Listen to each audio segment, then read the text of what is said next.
kera ikinyabwoya n'incira byarabanaga.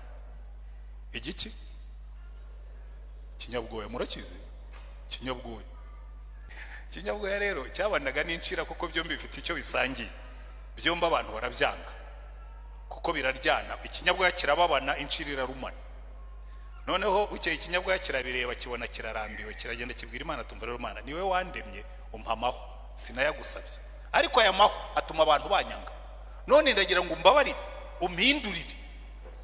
Imana yakibwira icyo akora, ugize umutima mwiza, reka nkuha akantu, ndaguha akagapamba ugende wizingiremo umaremo iminsi 21 uzavamo wabaye icyaremwe gishya. Buriya rero nimubona ibinyugunyugu biguruka biva mu binyabwoya. Abantu mweze mwize biology murabizi ikintu bita metamorphose. Ikinyabwoya kiragenda kikizingira mu kantu kameze nk'ipamba kitwa koko cyangwa cocoon.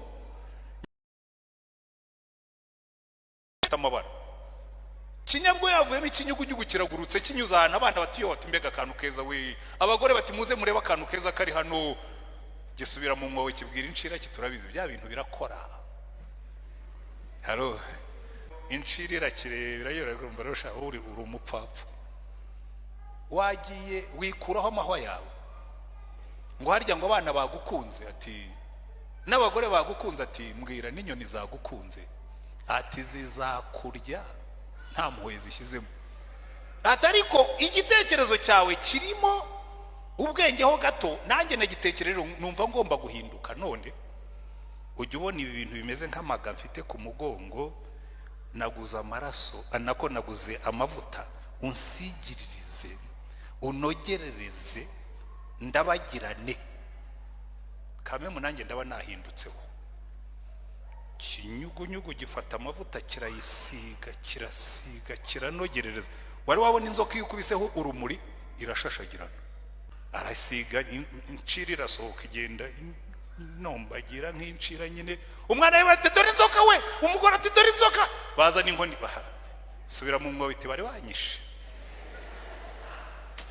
Ikinyugunyugu kirabibwira atariko sha nanjye nari nabibonye kare, nari ntegereje kumva ikiri buze kuvamo. Urarabagirana, ariko ingendo yawe ni y'inzoka, n'akanwa kawe n'ak'inzoka. Niyo ubumbuye akanwa imikaka iracyarimo, uracyari inzoka pe. Nibyo ujunditse mu matamo biracyarimo bwa burozi, uri inzoka. Niyo warabagirana inyuma. Buriya abantu benshi nuko babigenza, nta metamorphose bakora, ahubwo barinogerereza. Akaza mu rusengero akavuga neza, nemeye Imana data wa twese ushobora byose, n'umwami wacu Yesu Kristo, nemeye n'umwuka wera, ariko uracyagenda nk'inzoka, uracyavuga. Umva iyo wumbuye akanwa hasohokamo akarimi k'inzoka.